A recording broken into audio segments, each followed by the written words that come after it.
Hello mga mare, magandang araw. For today's vlog ito at samahan nyo ko sa mga ganap namin ngayon. Wala nga muna tayong intro ngayon dahil anong oras na nga at tinanghali na ako ng gising at kailangan ko na rin magluto ng aming kakainin para sa tanghalian. Total, na-miss ko rin kayong isama sa mga luto serye ko dahil ilang vlog din ang na-upload ko na hindi nga tayo nakakapagluto dito sa ating kusina at hindi ko nga kayo na isasama dito. Ngayon lang din kasi ako sinapian ng kasipagan mga mare at puro lutong ulam na lang din lagi yung binibili namin. Sa dami kasi ng sasapi sa akin yung katamaran pa talagang napunta sa akin, pwede namang pera na lang, charis. After ko magsaing, kinuha ko naman itong mga isasalin ko sa mga battle condiments dahil kahapon nga, inugasan ko nga itong mga lagayan.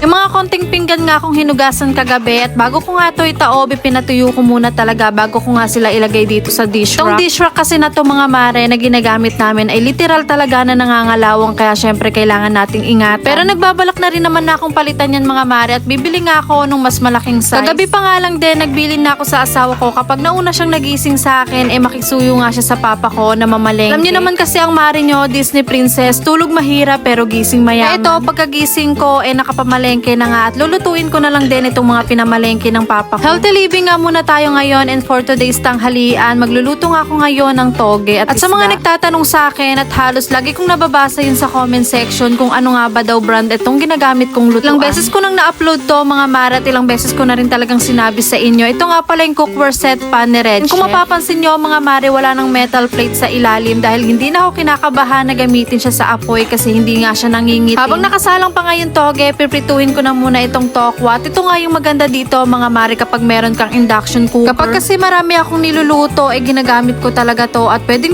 natin pagsabay-sabayin lahat ng mga niluluto natin. Mas napapabilis at napapadali nga yung gantong trabaho kapag meron ka talagang mga gantong gamit. Kasalang pa nga yung galunggong at piniprito ko pa pero ito nagahin na ako para makakain na nga rin itong batang maliit. Medyo masama rin kasi yung pakiramdam ni Atalia ngayon at meron nga siyang sinat tapos ubo kaya kailangan talaga kumain na siya para after niya kumain mapainom ko na ng gamot. After nga namin kumain, nagpahinga lang din ako at mga bandang hapon ito asikasuhin ko naman itong mga luma naming non-stick pan dahil nga ibibigay ko na yan kay la mama. Ayan nga yung kauna-unahang napundar ko sa kauna-unahang sweldo ko dito sa Facebook. Hindi naman siya sayang at hindi naman ako manghihinayang kasi yung mama ko naman yung makikinabang. Dalawang set kasi ng cookware yung pinadala sa akin ni Red Chef at kung mapapansin nyo sa labas lang talaga sila nakalagay. Ngayon naisipan ko nga natanggalin na yung mga luma at yung mga bago naman yung ilalagay ko dito sa pan organizer. Bago ko nga ayusin lahat, pinunasan ko muna kasi nga nanggigitata na rin at puno na rin ng uling. Nakim ko na nga rin itong ilalim para nga sure talaga na malinis, wala ng mga dumi-dumi. Tsaka ko naman inassemble ulit para nga mailagay ko na dito sa ilalim at mailagay ko na rin yung mga bagong lutuan. Tagal ko na talagang plano to mga mare kaso nga lang minsan wala talaga akong time.